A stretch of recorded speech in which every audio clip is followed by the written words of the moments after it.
Imagine two people. They both earn the same salary. They both save $500 every month. After 20 years, one has just enough money to feel comfortable, while the other has built real wealth. What made the difference?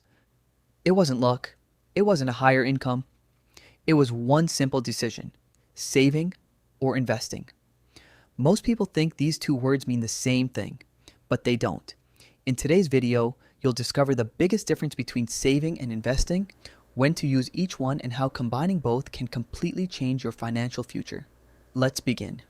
Part 1. What is saving? Saving means putting money aside for future use without taking much risk. Usually, people keep savings in a bank account, a savings account, cash, or money market accounts. The biggest advantage of saving is security. Your money is there when you need it. If your car breaks down, if you lose your job, or if an emergency happens, savings can protect you. That's why financial experts recommend having an emergency fund before investing. But there's a problem. Saving alone has a hidden enemy: inflation.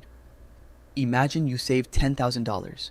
10 years later, you still have $10,000. But because prices have increased, that money buys much less than before. Your money stayed the same, but its purchasing power became smaller. That's why saving alone rarely builds wealth. Part 2. What is investing? Investing means putting your money to work so it can grow over time. Instead of letting your money sit, you buy assets that can increase in value. Examples include stocks, index funds, ETFs, real estate, businesses. Investing involves risk. Prices go up, prices go down. Sometimes markets fall. But history has shown something interesting. Over long periods, diversified investments have generally grown much faster than money sitting in a savings account. That's because of one powerful force: compound growth. Your investments earn returns, then those returns start earning returns. Over time, small amounts can become surprisingly large. The earlier you start, the more powerful compound growth becomes. Part 3. Saving versus investing. Let's compare them.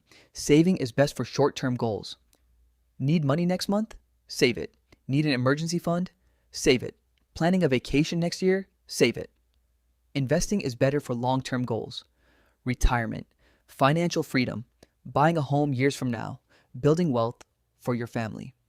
Saving protects your money. Investing grows your money. Saving offers stability. Investing offers opportunity. The smartest people don't choose one over the other. They use both. Part 4, a real example. Let's imagine two friends. Sarah saves $500 every month in a savings account. Michael invests the same $500 every month into a diversified investment portfolio. 20 years pass. Sarah has saved a large amount of money. That's impressive. But Michael's investments have had years to grow through compound returns. Even after market ups and downs, his portfolio could be worth significantly more. The lesson isn't that saving is bad. The lesson is that time rewards investing. The longer your money works, the harder it works for you. Part 5. The best strategy. So what should you actually do? Step 1. Build an emergency fund covering several months of essential expenses. Step 2. Pay off high interest debt if possible. Step 3. Start investing consistently. You don't need thousands of dollars. Many people begin with surprisingly small amounts. Consistency matters more than perfection. The goal isn't getting rich overnight. The goal is becoming wealthier year after year. Saving gives you peace of mind. Investing gives you the opportunity to build wealth. You need both. Remember, money that sits still protects your future. Money that grows can transform it. The sooner you understand the difference, the sooner you give yourself the chance to build lasting financial freedom.